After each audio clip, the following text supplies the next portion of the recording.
pessoal, bem-vindos novamente ao Undergroundsvoice ao vivo. Tenho o prazer e a honra de conhecer uma das minhas bandas favoritas, Fleshgod Apocalypse. Thank you so much for being here. Welcome to Portugal once again.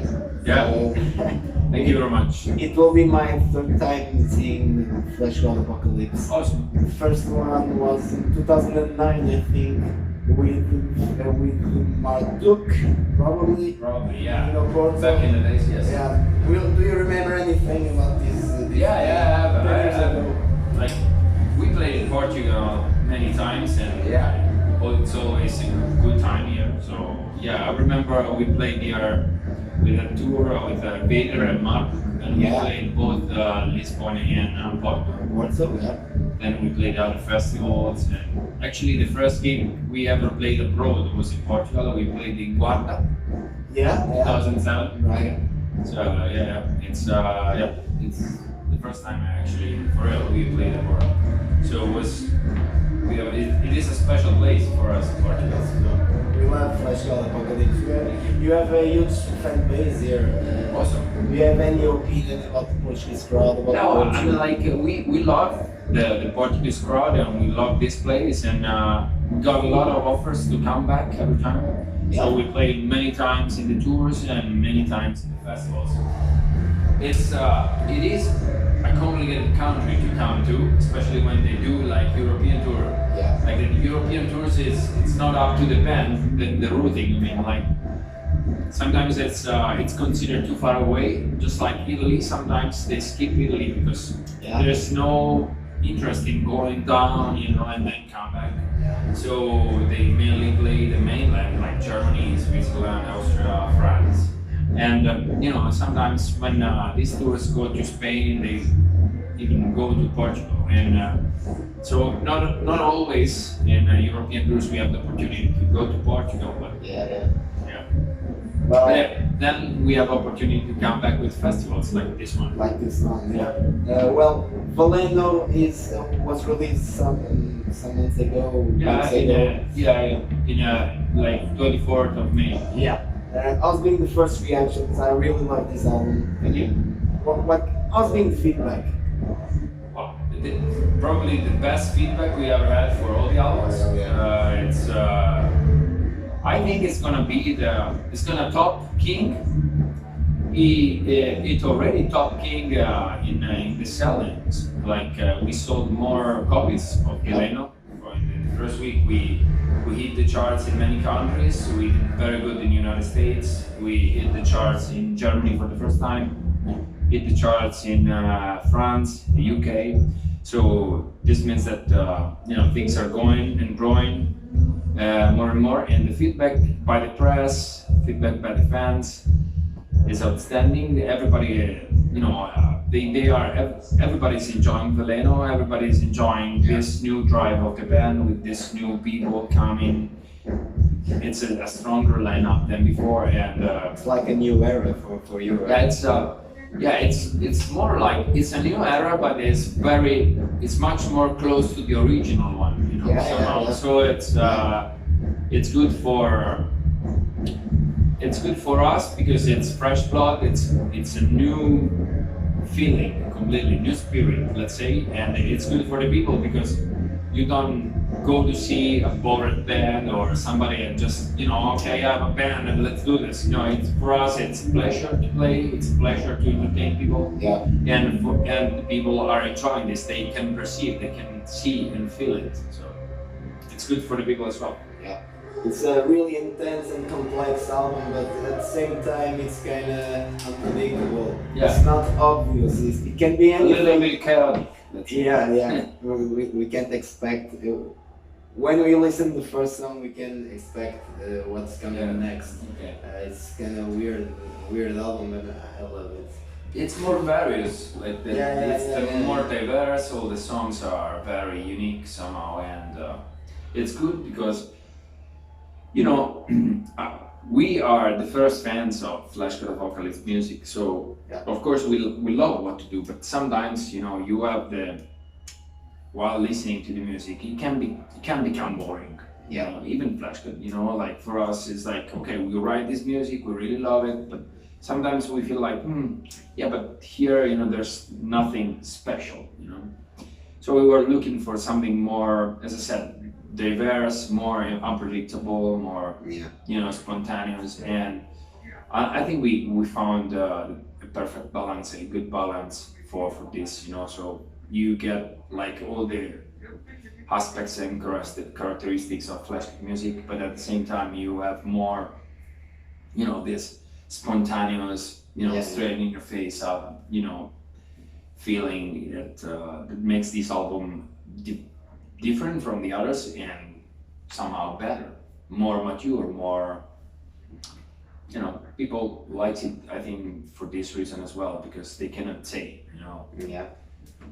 Some songs are ballads, some songs are super fast, some songs are super epic, some others are almost like grindcore. So it's totally, you know. Yeah, that's true. You're kind of unpredictable as this album. We already saw you on the drums, on the vocals, on the guitars. Yeah, I had to do a lot of stuff on this album as well. Well, I've always done. I mean, like, it's not new for me. I mean, except for the vocals, I was doubling some vocals, doing some screams here and there in the previous albums, except Oracles, which is the album that I sang. But for the rest, I mean, like, you know, I was playing drums and playing guitar, so I've always done this. But this time was even more complicated because I had to do vocals as well. So I spent a lot of time in the studio, though. Well, that's the proof that you live for the band. That's my, like, it's like a kid for me, like a son. So I do whatever it's needed.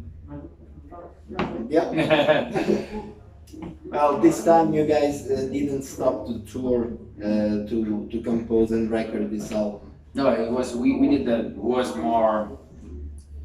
We just somehow we didn't want to do that. We just wanted to change a little bit the way we do it. So we didn't want to take a break, a real break, like for writing. We just wanted to take a break for the final, you know, stage of composition where you close up the songs, for example. But we didn't want to stop like for a year, like we've done in the past.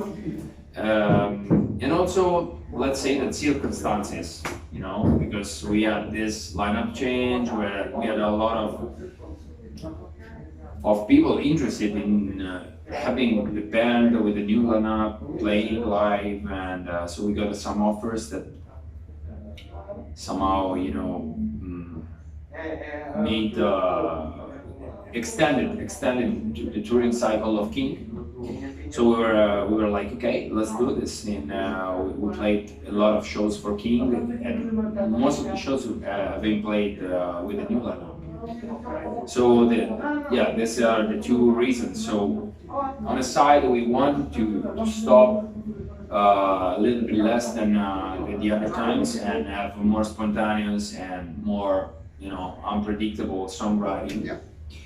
A little bit more chaotic, and at the same time, you know, circumstances forced us to do that because we have to rebuild the band. It took time, and this didn't allow us to stop like for a year like we've done before. So both things.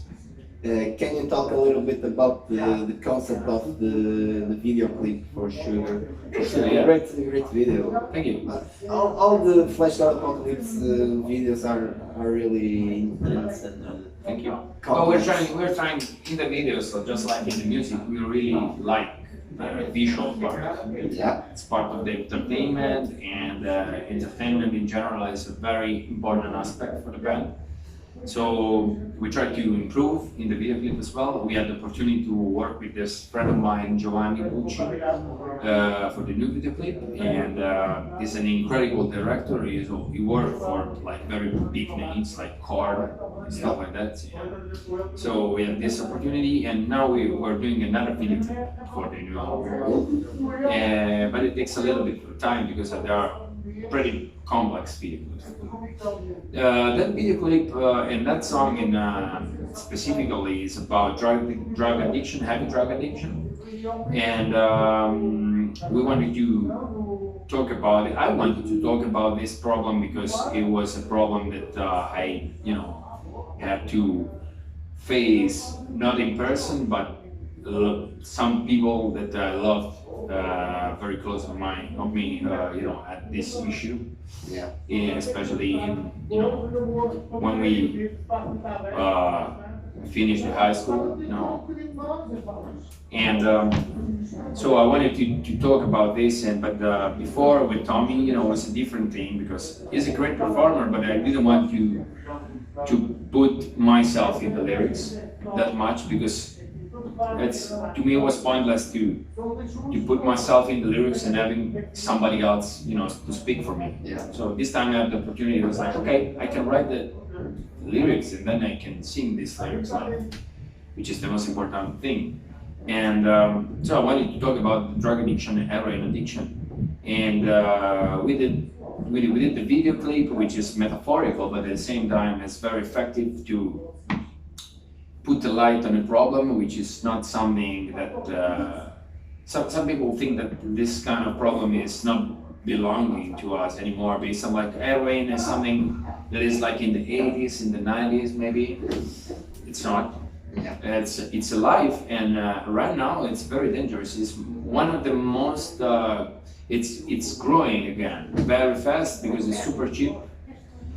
And before it was like, you had to inject it, so it was more complicated. Now they smoke it, they snuff it, whatever.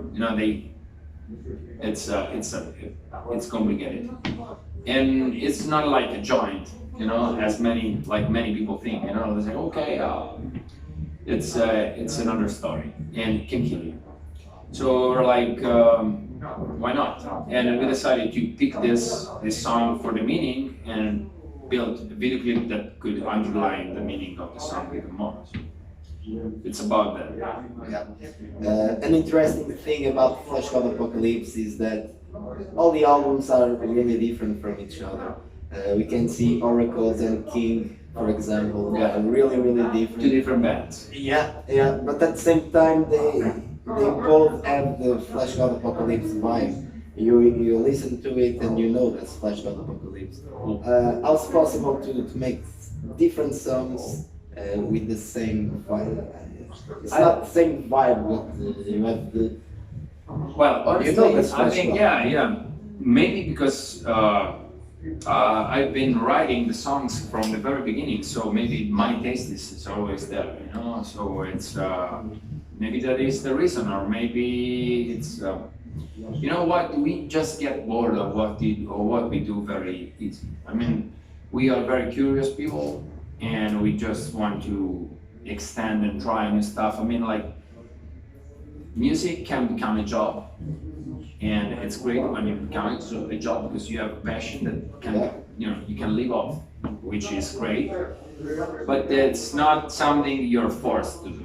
You know what I mean? So if you like to do it, then that's great. Otherwise, it's pointless. It becomes like a regular job, whatever. So we don't like to stop and stick to the formula. We don't like to repeat ourselves over and over because it worked. We didn't care. We did it with Veleno, was the same thing, King is a successful album, but we reached some, we had some targets to reach with the album, and we thought that we succeeded with this stuff. So we're like, okay, we can do another King, but it's gonna be like a B-side of the same album. So why do it over and over? Let's go in other directions.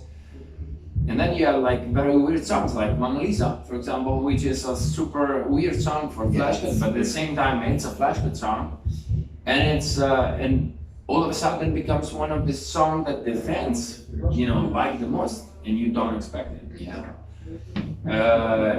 So this is the magic of music. If you are honest in what you do and you really put yourself, as I said, your taste is your touch into the music. Whatever you do, whatever is the genre that inspires you in that specific moment, or whatever you are oriented in a certain moment of your career, that doesn't matter. You know, you still are yourself, and your fans still love what you do because they know that there is this link inside, and that is great. So I think that what we've done is like we never had we just wanted to improve, to be a better band, to write better music, and to expand our boundaries, you know, explore as much as we can, and we've always done it, and the fans supported us, so that's why we could do this. And you have an album like Oracles and an album like Fleshgod, which are so distant, but at the same time it's the same people, same fans, same environment, same atmosphere. You know, so there's a lot of that you know, connects these albums, even if they sound a little bit weird and different if you put them together. Yeah. Well, some bands release some conceptual albums, but Fleshgod Apocalypse always do it. Can we say that you guys are a conceptual band? Let's say, yeah, it helps us because it's the way we use the music to underline concepts. So it's not just the music is not just entertainment for us. It's also like, you know, it is. You have imagine you have you know, a painting. You know, you have the painting, which is the concept that you want to give, but at the same time if you want people to look inside this subject, you need a very cool frame. Okay, so we try to build a very cool frame for the concept, which is not saying that the music is not that important as the concept, but these are, you know, you have to have both things if you want to succeed for us, at least.